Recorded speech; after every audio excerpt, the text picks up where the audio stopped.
ꯈ꯭ꯋꯥꯏꯃꯌꯥꯝ ꯉꯁꯤ ꯑꯦꯄ꯭ꯔꯤꯜꯒꯤ ꯇꯥꯡ 2 ꯌꯨꯝꯁꯀꯩꯁ ꯅꯨꯃꯤꯠ ꯑꯩꯈꯣꯏꯒꯤ ꯄꯨꯡ 4ꯒ ꯅꯨꯡꯊꯤꯟꯒꯤ ꯄꯨꯡ 4ꯒ ꯃꯤꯅꯤꯠ 5ꯃꯨꯛ ꯇꯥꯁꯜꯂꯛꯑꯦ ꯑꯩꯈꯣꯏꯒꯤ ꯃꯙꯨꯔꯥꯄꯨꯔ ꯒꯤ ꯊꯣꯡꯁꯤ ꯍꯦꯛ ꯂꯥꯟꯊꯣꯛꯆꯕꯒ ꯇꯨꯡꯗ ꯂꯩꯔꯤꯕꯁꯤ ꯕꯥꯝ ꯔꯤꯖꯥꯔꯚ ꯍꯥꯏꯔꯤꯕ ꯃꯩꯇꯩ ꯈꯨꯟꯖꯥꯎꯁꯤ ꯌꯧꯒꯗꯧꯔꯤꯕꯅꯤ ꯍꯧꯔꯕꯅꯤ ꯌꯧꯒꯗꯧꯕ ꯅꯠꯇꯦ ꯌꯧꯔꯕꯅꯤ ꯑꯗꯣ ꯍꯧꯖꯤꯛꯁꯤ ꯌꯥꯝ ꯁꯥꯏ ꯅꯨꯡꯁꯥꯁꯤ ꯑꯩꯈꯣꯏꯒꯤ ꯑꯩꯒꯤ ꯑꯣꯏꯅꯗꯤ ꯑꯩ ꯑꯗꯨꯝ ꯌꯥꯔꯤꯃꯈꯩ ꯆꯠꯆꯅꯕ ꯂꯥꯛꯆꯕꯅꯤ ꯑꯗꯨ ꯁꯥꯔꯦ ꯁꯥꯕꯁꯤꯗꯩꯁꯤꯗ ꯑꯩꯁꯨ ꯇꯥꯡ 9 ꯐꯥꯎꯕꯗꯗꯤ ꯏꯝꯐꯥꯜꯗ ꯊꯣꯛꯅꯅꯕ ꯑꯩ ꯊꯧꯔꯥꯡ ꯇꯧꯖꯔꯕꯅꯤ ꯇꯥꯡ 9ꯗꯗꯤ ꯁꯣꯏꯗꯅ ꯂꯝꯗꯝ ꯏꯝꯐꯥꯜ ꯌꯧꯖꯔꯒꯅꯤ ꯍꯥꯏꯅ ꯈꯟꯖꯩ ꯁꯤꯒꯤ ꯃꯔꯛꯁꯤꯗꯩꯁꯤꯗ ꯑꯩ ꯆꯠꯆꯅꯤꯡꯕꯁꯤ ꯅꯨꯡꯁꯥ ꯁꯥꯕ ꯀꯤꯕꯒꯤ ꯅꯠꯇꯕ ꯅꯨꯡꯁꯥꯁꯤ ꯄꯨꯡ 9:30 10 ꯇꯥꯈ꯭ꯔꯒꯗꯤ ꯁꯥꯔꯦ ꯃꯥꯒꯤ ꯊꯕꯛ ꯂꯩꯕ ꯃꯤꯁꯤꯡꯅ ꯇꯉꯥꯏ ꯐꯗꯅ ꯊꯣꯛꯅꯈ꯭ꯔꯒꯁꯨ ꯌꯨꯝꯗ ꯂꯩꯍꯧꯕ ꯑꯩꯈꯣꯏꯒꯤ ꯑꯍꯜ ꯂꯃꯟꯁꯤꯡ ꯅꯨꯄꯤ ꯑꯉꯥꯡꯁꯤꯡ ꯀꯔꯤꯁꯤꯡꯗꯤ ꯃꯥꯏ ꯄꯣꯊꯥꯅꯕ ꯌꯨꯝꯗ ꯍꯧꯖꯤꯛ ꯐꯥꯎꯗꯤ ꯐꯦꯟꯒꯤ ꯃꯩ ꯂꯥꯛꯄ ꯇꯥꯔꯒꯗꯤ ꯐꯦꯟꯒꯤ ꯅꯨꯡꯁꯤꯠꯇ ꯈꯔ ꯏꯪꯉꯤ ꯑꯗꯨꯅ ꯌꯨꯝꯗ ꯄꯣꯊꯥꯅꯗꯅ ꯄꯨꯡ ꯁꯨꯡꯉꯩ ꯃꯇꯝ ꯄꯨꯡ 3:30 4 ꯁ꯭ꯋꯥꯏꯐꯥꯎꯁꯤ ꯀꯅꯥꯝꯇ ꯃꯄꯥꯟꯗ ꯆꯦꯛꯃꯣꯛ ꯂꯥꯎꯅꯗꯒꯩ ꯂꯩꯕ ꯑꯗꯨꯅ ꯀꯣꯏꯆꯠ ꯆꯠꯇꯅ ꯈꯨꯟꯗ ꯆꯠꯇꯅ ꯄꯥꯎꯗꯝꯖꯕꯗꯨ ꯈꯨꯗꯣꯡ ꯆꯥꯔꯣꯏꯗꯕ ꯑꯩꯒꯤ ꯑꯣꯏꯅꯗꯤ ꯍꯧꯖꯤꯛ ꯃꯌꯥꯝꯅ ꯎꯕꯤꯔꯝꯕ ꯌꯥꯏ ꯍꯨꯃꯥꯡ ꯑꯣꯔꯣ ꯇꯥꯕꯅꯤ 34ꯒꯨꯝꯕ ꯂꯩꯕꯅꯤ ꯉꯁꯤꯁꯦ ꯑꯩꯈꯣꯏꯒꯤ ꯃꯣꯕꯥꯏꯜꯗ ꯇꯥꯛꯄ ꯃꯇꯨꯡꯏꯟꯅ ꯎꯠꯂꯛꯄ ꯃꯇꯨꯡꯏꯟꯅ 34ꯅꯤ ꯍ꯭ꯌꯨꯃꯤꯗꯤꯇꯤꯁꯤ ꯌꯥꯝ ꯋꯥꯡꯉꯦ ꯍꯥꯏ ꯑꯣꯏ ꯍꯦꯛꯇ ꯆꯅꯞ ꯈꯣꯏꯅꯞꯅꯗꯅ ꯇꯧꯕꯅꯤ ꯑꯗꯨꯅ ꯑꯩ ꯕꯥꯝ ꯔꯤꯖꯥꯔꯚ ꯁꯤꯒ ꯃꯅꯨꯡ ꯈꯨꯟ ꯍꯥꯏꯅ ꯑꯃꯒ ꯂꯩꯔꯤ ꯃꯅꯨꯡ ꯈꯨꯟꯗꯨꯒ ꯑꯅꯤꯁꯤ ꯆꯪꯖꯒꯦꯅ ꯇꯧꯅꯤ ꯃꯅꯨꯡ ꯈꯨꯟꯗꯨ ꯑꯩ ꯅꯪꯒꯗꯧꯕ ꯃꯥꯟꯖꯗꯦ ꯑꯗꯨꯅ ꯕꯥꯝ ꯔꯤꯖꯥꯔꯚꯁꯤ ꯈ꯭ꯋꯥꯏ ꯃꯌꯥꯝꯒꯤ ꯃꯐꯝꯗ ꯆꯥꯎꯔꯥꯛꯄ ꯃꯁꯛ ꯑꯃ ꯑꯩ ꯇꯥꯛꯆꯒꯦ ꯑꯆꯧꯕ ꯃꯩꯇꯩ ꯈꯨꯟꯖꯥꯎꯅꯤ ꯕꯥꯝ ꯔꯤꯖꯥꯔꯚ ꯊꯣꯡ ꯍꯦꯛ ꯂꯥꯟꯊꯣꯔꯛꯄꯒ ꯑꯩꯈꯣꯏꯒꯤ ꯕꯥꯝ ꯔꯤꯖꯥꯔꯚ ꯍꯧꯔꯦ ꯌꯨꯝꯁꯤꯡꯁꯤ ꯑꯩꯈꯣꯏꯒꯤ ꯑꯣꯖꯥ ꯕ꯭ꯔꯖꯕꯥꯕꯨ ꯃꯥꯏꯕ ꯕ꯭ꯔꯖꯕꯥꯕꯨꯁꯨ ꯑꯩꯈꯣꯏꯒ ꯂꯣꯏꯅꯅ ꯕꯥꯝ ꯔꯤꯖꯥꯔꯚꯇ ꯆꯪꯕꯤꯒꯅꯤ ꯍꯥꯏꯗꯅ ꯑꯩꯈꯣꯏꯒꯤ ꯂꯥꯛꯇꯅ ꯑꯩꯕꯨ ꯉꯥꯏꯕꯤꯔꯤ ꯑꯩꯈꯣꯏ ꯆꯠꯃꯤꯟꯅꯖꯒꯦ ꯑꯗꯨ ꯃꯔꯨ ꯑꯣꯏꯅ ꯁꯤ ꯃꯩꯇꯩ ꯈꯨꯟꯖꯥꯎꯅꯤ ꯑꯗꯨꯒ ꯃꯁꯤꯒꯤ ꯈꯨꯟꯁꯤꯒꯤ ꯑꯀꯨꯞꯄ ꯃꯑꯣꯡ ꯀꯔꯤꯗꯤ ꯈꯨꯟꯒꯤ ꯒꯥꯎꯕꯨꯔꯥ ꯍꯥꯏꯗꯅ ꯃꯣꯏꯅ ꯑꯩꯈꯣꯏꯒꯤ ꯈꯨꯂꯥꯛꯄ ꯍꯥꯏꯇꯥꯔꯦ ꯈꯨꯂꯥꯛꯄꯒꯤ ꯃꯑꯣꯡꯗ ꯒꯥꯎꯕꯨꯔꯥ ꯍꯥꯏꯅ ꯈꯨꯟꯒꯤ ꯑꯍꯟ ꯒꯥꯎꯕꯨꯔꯥ ꯍꯥꯏꯗꯅ ꯂꯩ ꯁꯤꯁꯨ ꯃꯩꯇꯩꯒꯤ ꯌꯨꯝꯂꯣ ꯁꯤꯁꯨ ꯃꯩꯇꯩꯒꯤ ꯌꯨꯝꯅꯤ ꯃꯩꯇꯩꯒꯤ ꯌꯨꯝ ꯉꯥꯛꯇ ꯍꯧꯔꯦ ꯑꯗꯨ ꯌꯥꯝ ꯆꯥꯎꯕ ꯌꯥꯝ ꯁꯥꯡꯕ ꯀꯩꯅꯣꯅꯤ ꯃꯇꯝ ꯑꯃꯗꯗꯤ 2017ꯒꯤ ꯃꯃꯥꯡ ꯐꯥꯎꯗꯗꯤ ꯌꯥꯝꯅ ꯂꯝꯕꯤ ꯊꯣꯡ ꯌꯥꯝ ꯅꯥꯇꯩ ꯆꯥꯗꯕ ꯃꯐꯝ ꯑꯃ ꯑꯣꯏꯔꯝꯕ ꯇꯥꯏ ꯑꯗꯨꯒꯤ ꯑꯗꯨ ꯕꯥꯝ ꯔꯤꯖꯥꯔꯚ ꯃꯅꯨꯡ ꯆꯪꯖꯒꯦ ꯁꯥꯙꯨ ꯕꯕꯥꯅ ꯒꯥꯔꯤ ꯊꯧꯔꯒ ꯑꯩ ꯇꯣꯡꯖꯔꯒ ꯑꯩ ꯆꯥꯎꯔꯥꯛꯄ ꯑꯃ ꯎꯠꯆꯒꯦ ꯃꯩꯇꯩꯒꯤ ꯌꯨꯝ ꯉꯥꯛꯇꯅꯤ ꯆꯪꯉꯨ ꯊꯧꯖꯜꯂꯨ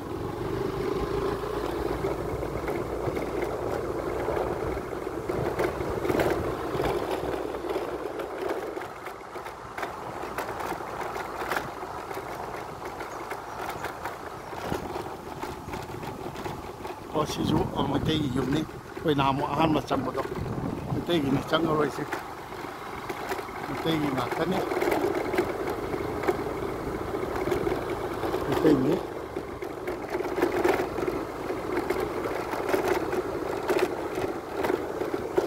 ꯃꯩꯇꯩꯒꯤ ꯌꯨꯝ ꯉꯥꯛꯇꯅꯤ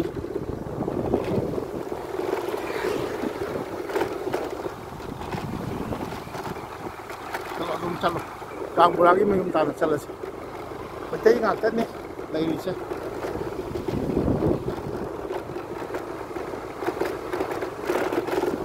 ꯌꯥꯝ ꯅꯨꯡꯉꯥꯏ ꯌꯥꯏꯐꯅ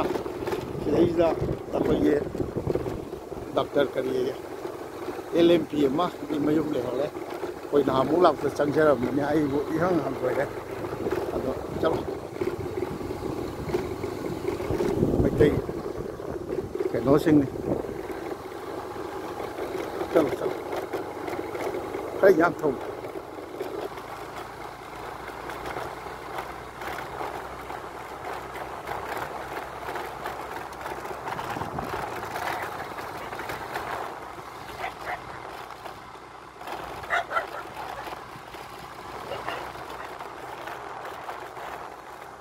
बाम रिजर्व अखोई लंबी से कनो थाई सीसी ब्लॉक थाई कनो स्वाद नत्रो कनो sida sida dukan koina changakpa sida maitei gi dukan achauba ma namuk changakpa da thengnade kayung leihobro sibo amta koine anobo maleba yum jo achauba ma sare si maitei gi dukan achauba ma leire kari thabaksu Xerox scan print available here the mobile recharge kari kayungi dukano sibo saikhom gi ya mapuro mapuni o isa sing kai tawrige karim tawte kari lamgi ningon no kari chigi chigi ka cha chigi o saikhom ne ba ade ipamdi ipam ju dum khun sige kayum ipam gi di ipam che khuman ni tawrem tawrem o ibem ma kaino lei tho lei sibo ibem ma ju karong gi no ipam kai dei no sidai adum os akhoi gi kaino ma be mo nang naming kari kawya nana bhai nana bhai yumnak ti hujiki kaino saikhom nana bhai na lari kayam na o dukan tawre ba ai yam phaine bi achauba dukan ni nate akhoi gi gangbura do kari ba mai mami do ananda mohon jawdore kitanga ananda mohon hoi changjaru ge jawdore ma moni o nate maira sangji karai leida maira sangje kitang chalaga si ju maitai gi leiri cha maitai gi yum anora sa ra isa si mai karamba thonda leiri cha sigi wang ma gi cha kai maitai ne yon thoi re lam se kamai toina maitai na thon du ka is thopuni pamuida sil lokon ji maitai gi ngak ne dai kari lam dai la hin o ai di imphal gi ni imphal gi ni chum maitai khun chalaga kari na thengna ba ai manindra konsam na te yeng biu na ha manindra konsam aina ama leibani youtube channel ama ai dukan yam phajana tawre sidi pura grocery shop ama nandamon hoi changjaruge ma na hamu unabani adu saurok pura khangde hujiki dukan si dagi hek haidolakpaga akhoi khun manungda akhoi changjin jarai mi saise lp school am le sigi lp school ji somda manung changjing ga chu le school ga di adum kano tawna marang kaina angang singi di leirakpa adu hana di 2017 gi mamang phawda di yamna lambi si yamna tai charam da ba gi mawong ni adu akhoi khun gi gaung bura oibiri ba oja nandamohon hai ba ko nandamohon ni mayum da changaga khun ji gi maram da wari watai tawjaru te yum yam nungai ai panna sana ba ngakta ure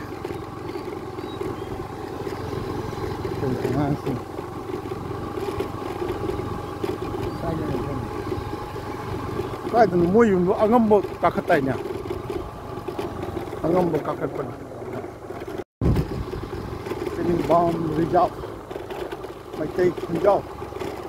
dan ni apoi na sangja rei se sida su dukan na lei tei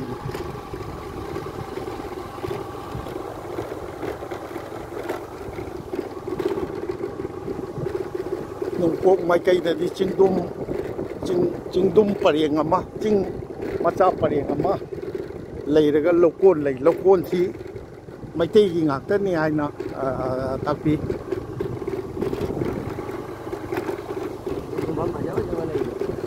bom faja le du mayang de yon thokare ai gi sila ma saw o chigi ji wo de chigi yum de sida leire akoi kano gi ngawuragi sida changjage leibra angka hangi jida leiri sida hai bai phu thurai krai chathene ai waro wiya de amuk yet pa laksare nan pura chakhibido matek audio ambo yorom da dana ba ai upload tawjagidre ado ngasi amu amtadi yauge na oja nandamohon khulgi gaungburagi mayumni ado magi akogi fishery farm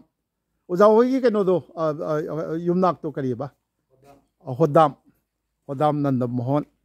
ꯅꯍꯥꯟꯃꯨꯛꯇꯤ ꯌꯥꯝꯅ ꯑꯩꯈꯣꯏ ꯐꯝꯃꯤꯟꯅꯗꯅ ꯀꯨꯏꯅ ꯋꯥꯔꯤ ꯁꯥꯖꯕꯅꯤ ꯑꯗꯣ ꯉꯁꯤꯁꯨ ꯑꯃꯨꯛ ꯍꯟꯅ ꯑꯣꯖꯥꯒꯤ ꯀꯩꯅꯣꯅꯤ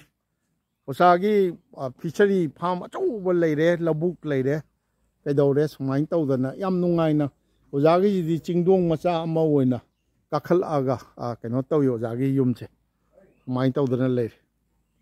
ꯑꯣꯖꯥꯒꯤ ꯁꯪꯒꯣꯏꯒꯁꯤ ꯁꯪꯒꯣꯏ ꯌꯥꯝ ꯆꯥꯎꯕ ꯍꯥꯏꯕꯗꯤ ꯀꯩꯅꯣꯅꯤ ꯂꯧ ꯌꯥꯝ ꯂꯩꯕꯒꯤ ꯈꯨꯗꯝꯅꯤ ꯍꯥꯏꯅ ꯑꯗꯨꯝ ꯂꯧꯕ ꯌꯥꯔꯦ ꯁꯤꯅꯤ ꯇꯧꯔꯤꯁꯦ ꯑꯣꯖꯥꯒꯤ ꯌꯨꯝꯁꯤꯗꯒꯤ ꯇꯧꯔꯒ ꯑꯣꯖꯥ ꯀꯩꯅꯣꯁꯦ ꯅꯃꯣꯟꯁꯤ ꯌꯥꯝꯅ ꯆꯤꯟꯕ ꯃꯇꯥꯡ ꯑꯣꯏꯌꯦ ꯑꯗꯨ ꯑꯣꯏꯇꯥꯔꯁꯨ ꯀꯩꯅꯣ ꯃꯤꯅꯤꯠ ꯑꯅꯤ ꯈꯛꯇꯪ ꯑꯣꯖꯥ ꯍꯥꯏꯕꯤꯔꯝꯃꯣ ꯑꯣꯖꯥ ꯁꯤꯗꯩꯁꯤꯗ ꯕꯥꯝ ꯔꯤꯖꯥꯕꯇ ꯂꯩꯔꯤꯕ ꯃꯤꯁꯦ ꯃꯩꯇꯩ ꯌꯨꯝꯊꯣꯡ ꯀꯌꯥꯅꯣ ꯌꯨꯝꯅꯥꯛ ꯆꯥꯝ ꯀꯨꯟꯊ꯭ꯔꯥꯃꯨꯛ ꯆꯥꯝ ꯀꯨꯟꯊ꯭ꯔꯥ ꯈꯔ ꯀꯟꯒꯅꯤ ꯍꯧꯖꯤꯛ ꯇꯣꯉꯥꯟ ꯆꯥꯅꯔꯛꯄ ꯑꯃ ꯇꯧꯕꯁꯤ ꯑꯩꯈꯣꯏꯁꯨ ꯆꯞ ꯆꯥꯅ ꯁꯤꯒꯤ ꯃꯆꯥꯅꯤꯄꯥ ꯃꯔꯤ ꯀꯌꯥ ꯈꯪ ꯇꯣꯉꯥꯟ ꯆꯥꯔꯕ ꯀꯌꯥ ꯈꯪ ꯌꯨꯝ ꯆꯣꯡꯊꯣꯛꯑꯕ ꯃꯗꯨ ꯑꯔꯦꯞꯄ ꯍꯥꯏꯒꯅꯤ ꯑꯩꯁꯨ ꯑꯣꯖꯥꯒꯤ ꯈꯪꯉꯤ ꯃꯉꯥꯟꯁꯦ ꯁꯣꯝꯗꯩ ꯂꯥꯛꯑꯦ ꯑꯣꯖꯥ ꯁꯣꯝ ꯂꯩꯁꯤꯟꯕꯤꯔꯣ ꯑꯗꯒꯤ ꯑꯣꯖꯥ ꯆꯤꯌꯥꯔ ꯐꯝꯗ꯭ꯔꯁꯨ ꯌꯥꯏꯗ ꯌꯥꯝ ꯀꯩꯅꯣ ꯇꯧꯅ ꯑꯗꯒꯤ ꯑꯣꯖꯥ ꯀꯩꯅꯣꯁꯦ ꯌꯨꯝꯅꯥꯛꯁꯦ ꯑꯣꯖꯥ ꯍꯣꯏꯒꯤ ꯍꯣꯗꯥꯝ ꯂꯩꯔꯦ ꯑꯁꯤꯗ ꯁꯥꯏꯈꯣꯝ ꯂꯩꯔꯦ ꯁꯨꯃꯥꯏꯅ ꯇꯧꯅ ꯀꯔꯤ ꯌꯨꯝꯅꯥꯛ ꯌꯨꯝꯅꯥꯛꯁꯦ ꯁꯤꯒ ꯂꯩ ꯃꯊꯪ ꯑꯃꯨꯛꯇ ꯍꯥꯏꯕꯤꯔꯛꯎꯅꯦ ꯍꯨꯏꯗ꯭ꯔꯣꯝ ꯂꯩꯔꯦ ꯃꯣꯏꯔꯥꯡꯊꯦꯝ ꯂꯩꯔꯦ ꯁꯣꯝ ꯑꯣꯟꯁꯤꯟꯕꯤꯔꯛꯎꯅꯦ ꯑꯣꯖꯥ ꯍꯨꯏꯗ꯭ꯔꯣꯝ ꯂꯩꯔꯦ ꯃꯣꯏꯔꯥꯡꯊꯦꯝ ꯂꯩꯔꯦ ꯂꯥꯏꯁ꯭ꯔꯝ ꯂꯩꯔꯦ ꯃꯊꯪ ꯑꯣꯏꯅ ꯊꯤꯗꯔꯛꯀꯦ ꯄꯨꯈ꯭ꯔꯝꯕꯝ ꯂꯩꯔꯦ ꯍꯨꯏꯗ꯭ꯔꯣꯝ ꯌꯥꯎꯈ꯭ꯔꯕ꯭ꯔꯥ ꯑꯗꯨꯒꯩꯗꯤ ꯀꯣꯡꯖꯤꯡꯕꯝ ꯑꯗꯨꯒꯩꯗꯤ ꯈꯨꯡꯉꯣꯃꯌꯨꯝ ꯑꯗꯨ ꯍꯥꯏꯗꯔꯒ ꯀꯩꯅꯣꯒꯤꯁꯦ ꯀꯔꯤ ꯍꯥꯏꯌꯦ ꯃꯣꯏ ꯁ꯭ꯋꯥꯏꯗ ꯍꯦꯛꯇ ꯀꯥꯎꯊꯣꯛꯑꯦ ꯅꯦꯅꯥꯇꯣꯝꯕꯤ ꯍꯣꯏꯁꯦ ꯁꯥꯏꯈꯣꯝ ꯂꯥꯡꯅ ꯑꯗꯨꯗꯤ ꯁꯥꯏꯈꯣꯝꯗꯒꯤ ꯀꯨꯝꯊꯔꯒ ꯂꯧꯇꯣꯝꯕꯝ ꯑꯗꯨꯒꯗꯤ ꯂꯧꯇꯣꯝꯕꯝ ꯂꯣꯏꯔꯒ ꯑꯈꯥꯝ ꯇꯣꯡꯕ꯭ꯔꯝ ꯑꯉꯣꯝ ꯀꯣꯟꯖꯦꯡꯃꯝ ꯑꯗꯨꯗꯤ ꯇꯣꯡꯕ꯭ꯔꯝꯗꯤ ꯍꯥꯏꯈ꯭ꯔꯦꯀꯣ ꯑꯗꯨꯒꯒꯤ ꯀꯣꯡꯍꯥꯝ ꯑꯗꯨꯒꯒꯤ ꯕꯥꯃꯣꯟꯗ ꯒꯨꯔꯨꯃꯌꯨꯝ ꯅꯤꯉꯣꯃꯝ ꯑꯗꯨꯒꯒꯤ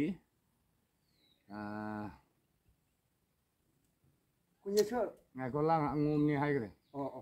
ꯑꯗꯨꯗꯒꯤꯗꯤ ꯀꯩꯅꯣꯒꯤꯁꯦ ꯀꯣꯡꯍꯥꯝ ꯂꯣꯏꯔꯒ ꯈꯨꯃꯣꯝ ꯍꯥꯏꯈ꯭ꯔꯕ ꯏꯔꯣꯝ ꯂꯩꯔꯦ ꯑꯗꯒꯤ ꯍꯥꯏꯊꯈ꯭ꯔꯒ ꯇꯣꯡꯕ꯭ꯔꯝꯃꯛꯇ ꯌꯥꯝꯈ꯭ꯔꯦ ꯑꯗꯨꯗꯤ ꯃꯔꯛꯇ ꯁꯥꯏꯈꯣꯝ ꯑꯗꯨꯗꯒꯤ ꯁꯂꯥꯝ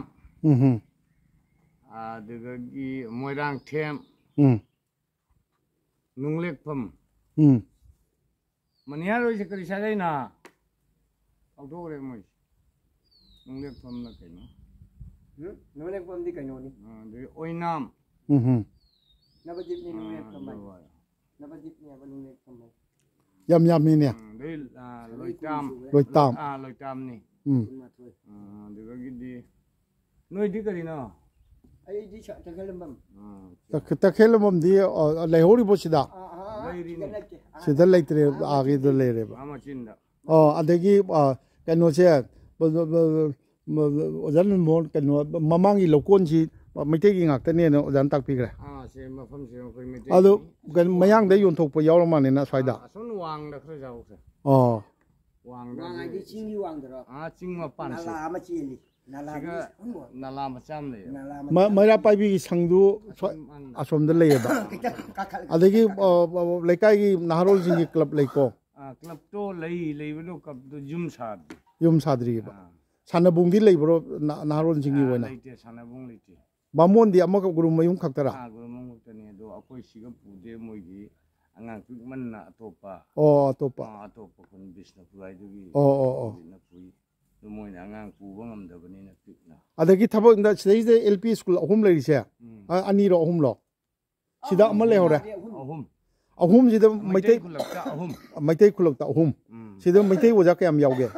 ꯃꯩꯇꯩ ꯑꯣꯖꯥ ꯁꯨꯛꯅ ꯌꯥꯎꯗꯦ ꯁꯨꯡꯌꯥꯎ ꯌꯥꯎꯗꯦꯕ ꯑꯗꯨꯗꯤ ꯕꯪꯒꯥꯂꯤꯗ ꯇꯝꯃꯦ ꯃꯩꯇꯩ ꯈꯨꯟꯗ ꯂꯩꯕ ꯃꯩꯇꯩ LP ꯁ꯭ꯀꯨꯜ ꯀꯛꯈ꯭ꯔꯦ MIL ꯄꯤꯔꯝꯃꯤ ꯑꯗꯨ ꯀꯛꯈ꯭ꯔꯦ ꯑꯁꯤ ꯑꯁꯦꯡꯕꯗꯤ ꯃꯅꯤꯄꯨꯔꯤ ꯃꯦꯗꯥꯝꯅꯤ ꯍꯥꯏꯅ ꯍꯧꯕꯅꯤ ꯑꯗꯣ ꯉꯁꯥꯏꯒꯤ ꯇꯝꯅꯗ꯭ꯔꯕꯅꯤꯅ ꯁ꯭ꯀꯨꯜꯗꯣ ꯃꯨꯠꯊꯔꯦ ꯑꯥꯗꯩꯁꯨ ꯀꯛꯈ꯭ꯔꯦ ꯑꯗꯣ ꯍꯧꯖꯤꯛꯇꯤ ꯃꯌꯥꯡ ꯃꯆꯥꯁꯤꯡ ꯇꯝ ꯃꯌꯥꯡ ꯃꯆꯥ ꯇꯝ ꯂꯩꯔꯦ ꯃꯩꯇꯩ ꯃꯆꯥꯗꯤ ꯇꯝꯗ꯭ꯔꯦꯕ ꯇꯝꯗ꯭ꯔꯦ ꯃꯩꯇꯩ ꯑꯣꯖꯥ ꯃꯥꯡꯉꯦ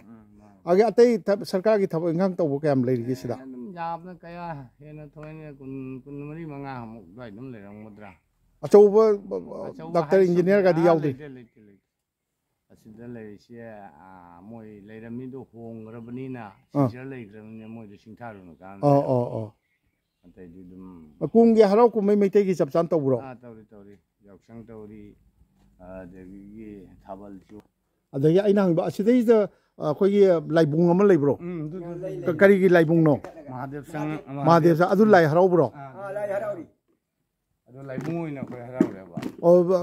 ꯍꯟꯗꯛ ꯆꯍꯤꯒꯤ ꯍꯔꯥꯎꯗꯣꯔꯤꯕ꯭ꯔꯣ ꯍꯔꯥꯎꯔꯤ ꯍꯔꯥꯎꯕ ꯃꯇꯝꯗꯗꯤ ꯀꯩꯅꯣ ꯇꯧꯕ꯭ꯔꯣ ꯃꯅꯤꯄꯨꯔꯗꯒꯤꯒ ꯂꯥꯛꯄ꯭ꯔꯣ ꯃꯅꯤꯄꯨꯔꯗꯩꯁꯨ ꯂꯥꯛꯅ ꯍꯔꯥꯎꯈ꯭ꯔꯦ ꯍꯥꯟꯅ ꯈꯥ ꯄꯣꯁꯦꯡꯕꯝ ꯍꯥꯏꯕ꯭ꯔꯥ ꯑꯗꯨꯒꯤ ꯂꯥꯛꯅ ꯃꯦꯝꯃ ꯀꯥꯏꯗꯅ ꯁꯤ ꯀꯩꯅꯣꯗꯤ ꯑꯩꯈꯣꯏꯒꯤ ꯀꯦꯟꯗ꯭ꯔꯗꯤ ꯙꯂꯥꯏꯅꯤꯀꯣ ꯙꯂꯥꯏꯅꯤ ꯑꯩꯒꯤ ꯒ꯭ꯔꯥꯝ ꯄꯟꯆꯥꯌꯦꯠꯇꯤ ꯒ꯭ꯔꯥꯝ ꯄꯟꯆꯥꯌꯦꯠꯁꯨ ꯙꯂꯥꯏꯅꯤ ꯑꯗ ꯑꯩꯈꯣꯏ ꯃꯩꯇꯩꯅ ꯄ꯭ꯔꯙꯥꯟꯒ ꯀꯥꯕ ꯉꯝꯕ ꯂꯩꯕ꯭ꯔꯥ ꯂꯩꯇꯦꯕ ꯃꯦꯝꯕꯔꯗꯤ ꯑꯣꯏꯕ ꯑꯗꯒꯤ ꯂꯧꯁꯤꯡꯒꯤ ꯍꯤꯡꯒꯣꯜꯒꯤ ꯃꯃꯜꯁꯤꯕꯨ ꯀꯃꯥꯏꯅ ꯂꯩꯒꯦ ꯁ꯭ꯋꯥꯏꯁꯤꯕꯨ ꯂꯝꯁꯤ ꯑꯩꯈꯣꯏ ꯀꯌꯥ ꯃꯃꯜꯁꯦ ꯑꯩꯈꯣꯏꯁꯤ ꯐꯣꯔꯦꯁꯅꯤ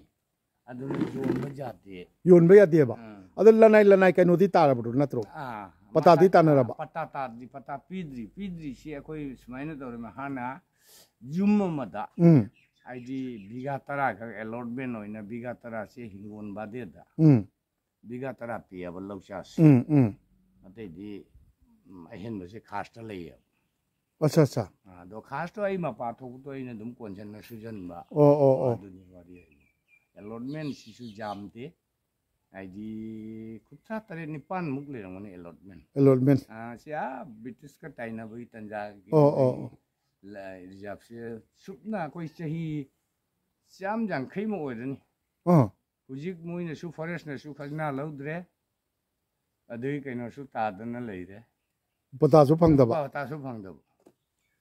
ꯌꯥꯝꯅ ꯑꯗꯣ ꯃꯩꯗꯤ ꯂꯩꯔꯦ ꯏꯁꯤꯡꯗꯤ ꯂꯥꯛꯇ꯭ꯔꯤ ꯏꯁꯤꯡ ꯂꯥꯛꯑꯅꯤ ꯂꯥꯛꯑꯅꯦꯕ ꯄꯤ.ꯑꯩꯆ.ꯁꯤ ꯃꯐꯝ 2 ꯄꯤꯔꯦ ꯑꯥꯗ ꯊꯛꯇ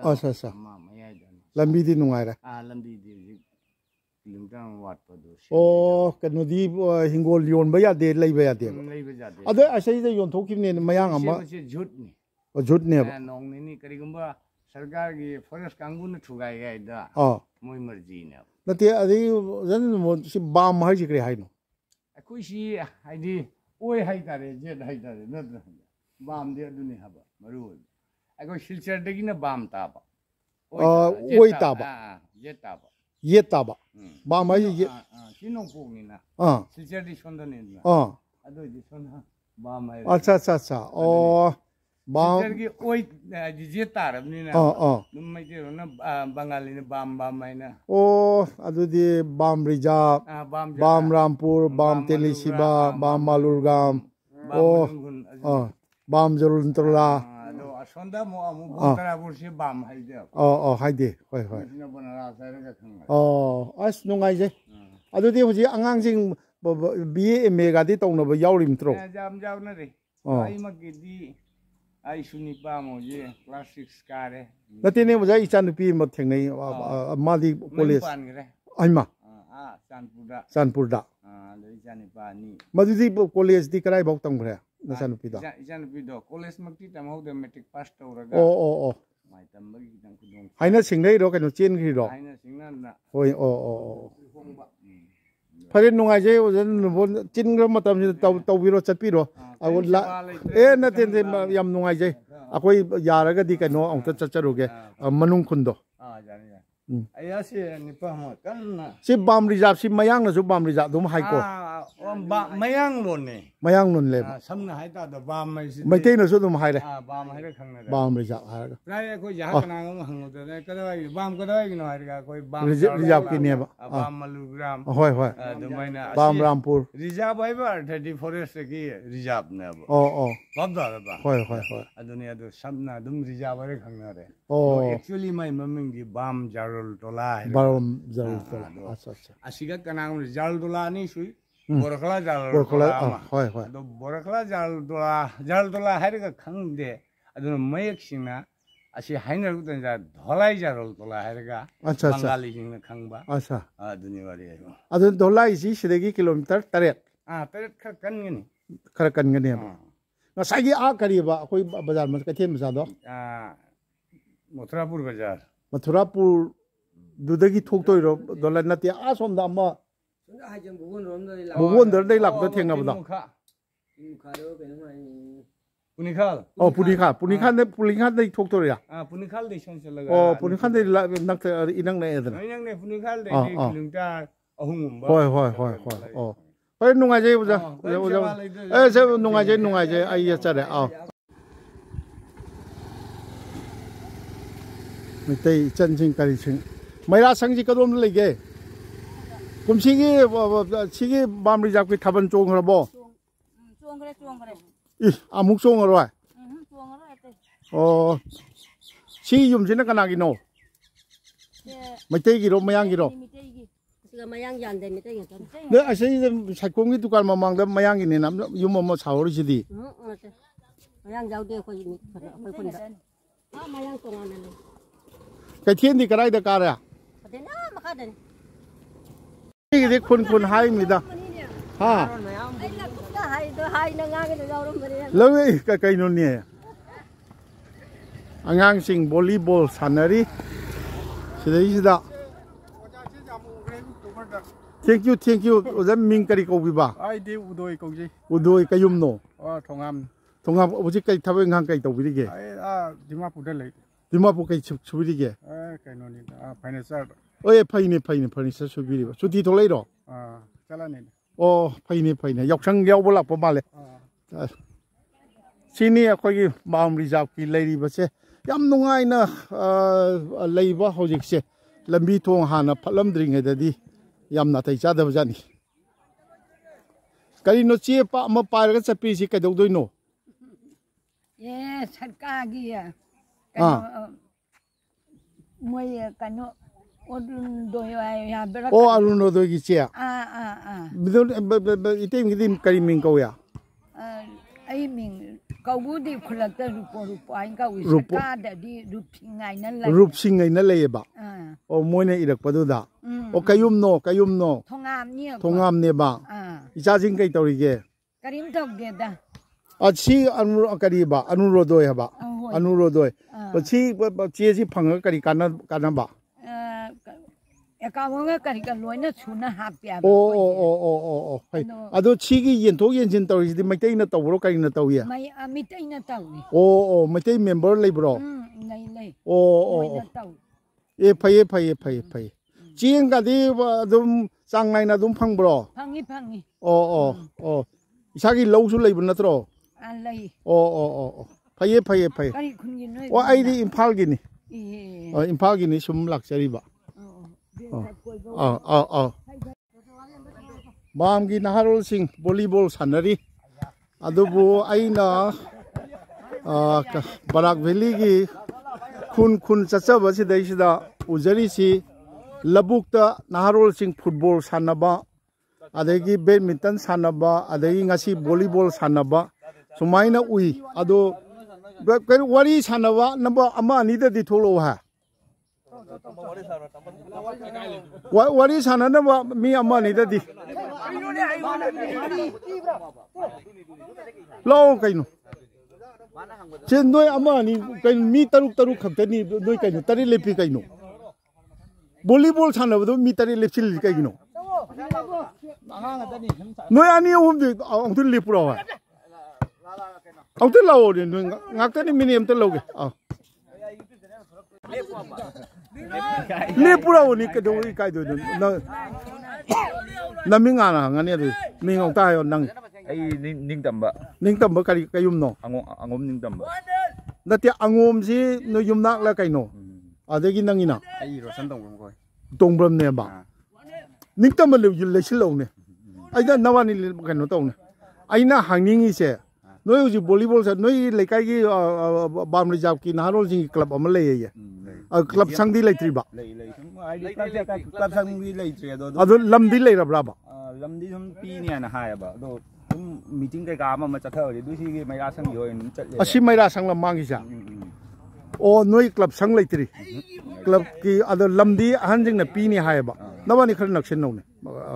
अदुम पीनी अदगी आई कनो हागे फुटबॉल दी सानाद्रो फुटबॉल दी जाम साना दे फिल्ड लेता बनी ना को अद आइना सुम कसारगी आई खुन खुन द चले इसे फन्याम कुइरे को हुजिक आंगांग जिंग फुटबॉल साननै अदगी बैडमिंटन सानब थेंगनै वॉलीबॉल ngasi अहान बनी अतै लमन थेंगनदे मोय लबुक तंग हक्ता तवेबा अदु नोंग तारागा लौ उबो मतम ददी नोय सानद्रा मसी करिगिन मसी लेता आई तारी मसी आई लेथोखिनुको मसी आई कसारगी लमदम द बराक वैली की लमदम द लेरिबा कनोसिंग जा आइना अचोक यामना खुन चसरक पसिदा ओनली अखोगी कामरंगा की दी अखोगी लेकाई की ओइना सानबुंग अमा आई लेरंबा थेंगनजै अदु नतबददी अमा बाउ थेंगनदे बोन तरापुर अदुक साउगबजिदा नारोल सिंग अखोगी फुटबॉल सानबजे मफम मरी मंगादा साने लबुक ता ngakta अद लबुक तु नोंग तारागा लौ उगदी लोरे अदुदी नोई जी अखोई वॉलीबॉल सानरी नोई फन्ना यामना थवा यावरसु कनो तौरे तो एनेबा आगी नोई याम थाजदना नोई मनी कनोदगी कसारदगी सोनाइदगी इंडिया रिप्रेजेंट तौरुबा इंटरनेशनल वॉलीबॉल प्लेयर हम लay नोई खंगब्रा खंगने तो थोलप यायबा अदो सानबुंग लेरगनेबा अदो इतरदी बाम रिजर्व ता आइना क्लब लेबरा लाइबदा याम लैतबना अयाम ओय नोई दी क्लब अमल लिंगे ये क्लब की नारोल सिंगना लिंग बाइसे लिंग है को अदो लिंग बसे हुजि पूरा सक्सेस होइद्रिबा सक्सेस होइनबदुदी नारोल सिंगना तौगदौनी तौबदो हला गुवाहाटी दा चटकने हायबा मदो गुवाहाटी दगी पोचे मोइना कना कना गिनो मोय अहंजिंग अखोय क्लब की ओइबा सेक्रेटरी अमा मा लेइदना अदो मोय गावारी दो सानारा कोनरगा मोय मोइना के हायबनेबा अदुगी सिग्नेचर कई का रजिस्टर नते रजिस्टर सु तौनबो तौता तौनबो तो कन्ना नोई बाम रिजर्व नुंगा याय फबा ngakta लेरे आइना खंजबदा बा कनो चाबा थकबो वाट पसु अमता लेते लाइलाइ सु लोइना ममांगाई की लंबी नुंगाइ त्रिगी दुनदते लमबरांग काइना लेरी नोई नारोल सिंगी सानबुंग दरकार लई सानबुंग जी इज द वॉलीबॉल खकी वानते फुटबॉल खकी वानते जात जात सानब नारोल सिंग नत्रदि सी नोई अचुक यामना थवा यावना सानरिजे नोई नोंग तागा लौ लोक्ट्री बाउदे सानबा अमुक लेपे अदुनि अदु सी नोई खक्तगी बाम रिजर्व खक्तगी नतेबा आइना उजरे इचे वामबा अखोगी बोन तरापुर ना हाय हाइना स्कूल लंपांग खक लई मोई कनोगिदी अदुगा अतै अखो लंपांग लेतबो ngakta तौरिबा अदुनि मसिमा आई लहनजनिंगी अदगी नोई नारोल सिंगी क्लब अमा क्लब ऐसी लेकाई क्लब ऐसी नोई मतमदा लिंखले आगे नोई हौर मतुंगदा अतै सुम जेनेरेशन जेनेरेशन ना छिलौगदबने मा याम नुंगाइजै नोई मयाम कनो तौबसे अद आइगी मनिंद्र कोनसमैना यूट्यूब चैनल लम लैबनी अदो खरे येंबियो नोई मयाम सक फाउदी उठखिगे आई थोले गायना हाय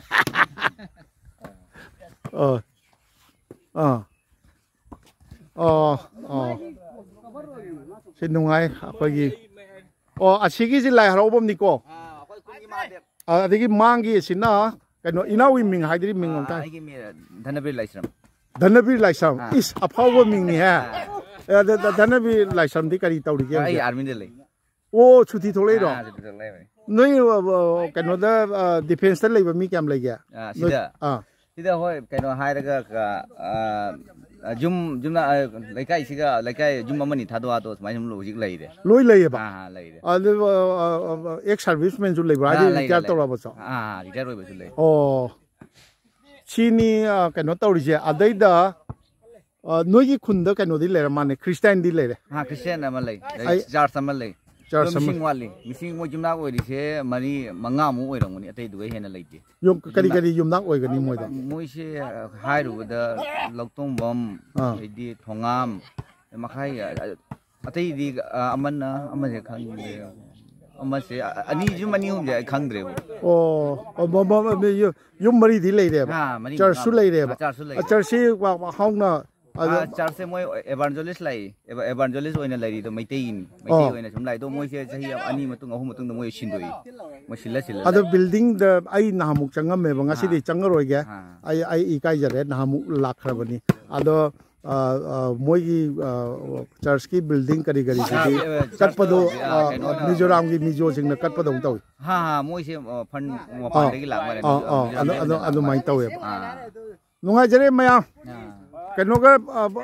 याम थवा यावना सानबियो सानबुंग अमा सेंगोटपियो को नेक्स्ट टाइम उननबा सिंग सानरी बसिदगी नुमिसु चाइदरे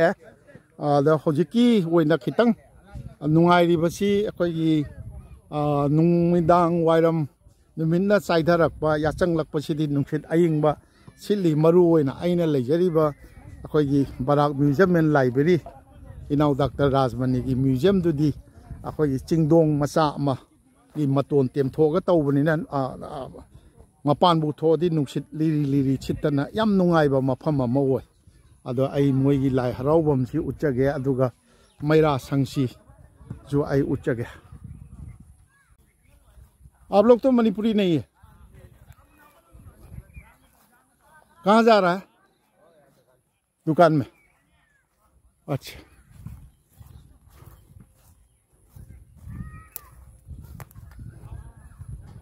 ओ लाइकोन की लंबी से याम फजना सेमदना लई कोई लमजाउदगी माइ तौदना संगागा अंगांसिंग नहारोलसिंग वॉलीबॉल सानबदु सिदा लेरे सुमाइ तौदना तौई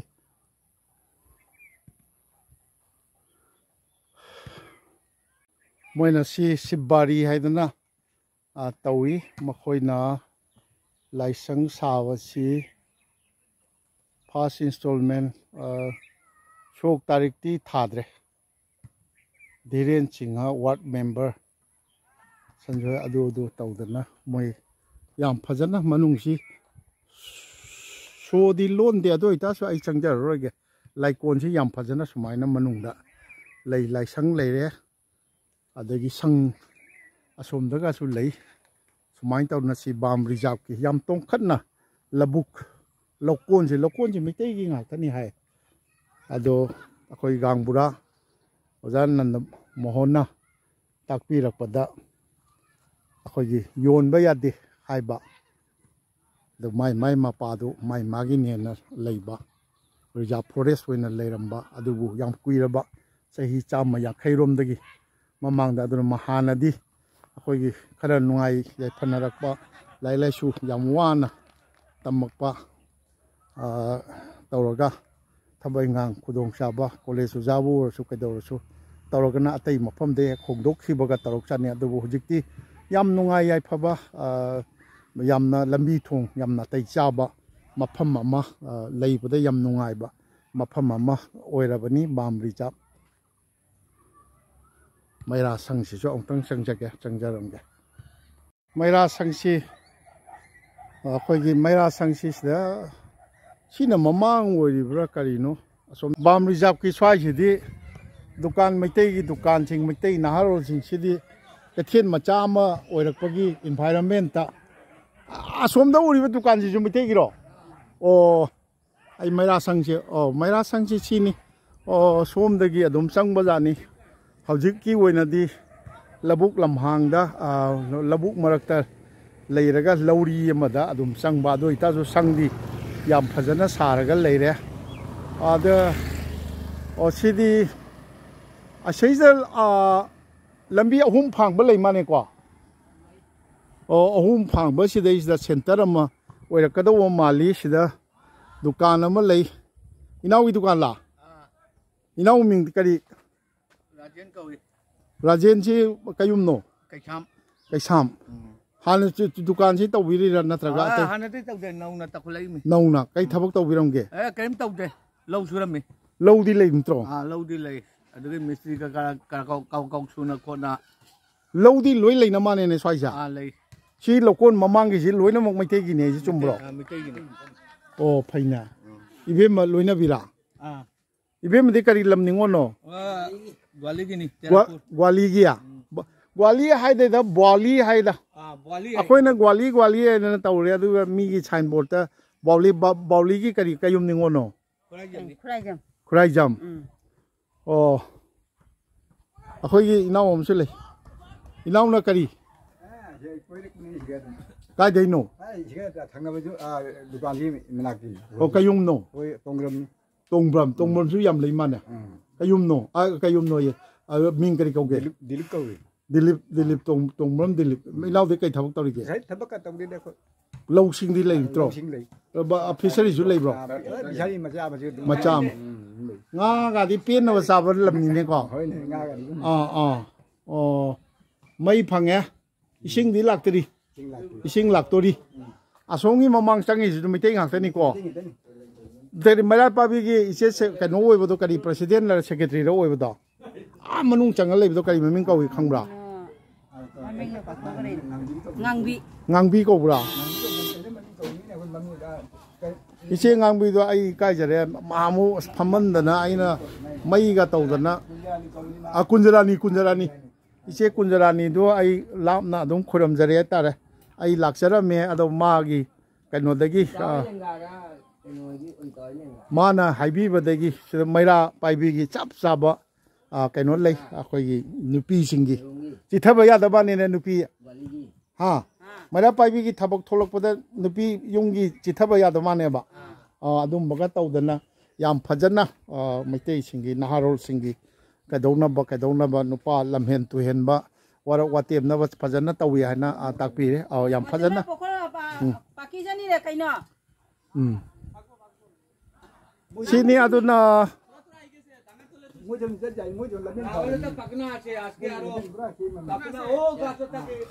sangaroi ge kaino se akoi manung khun nong ta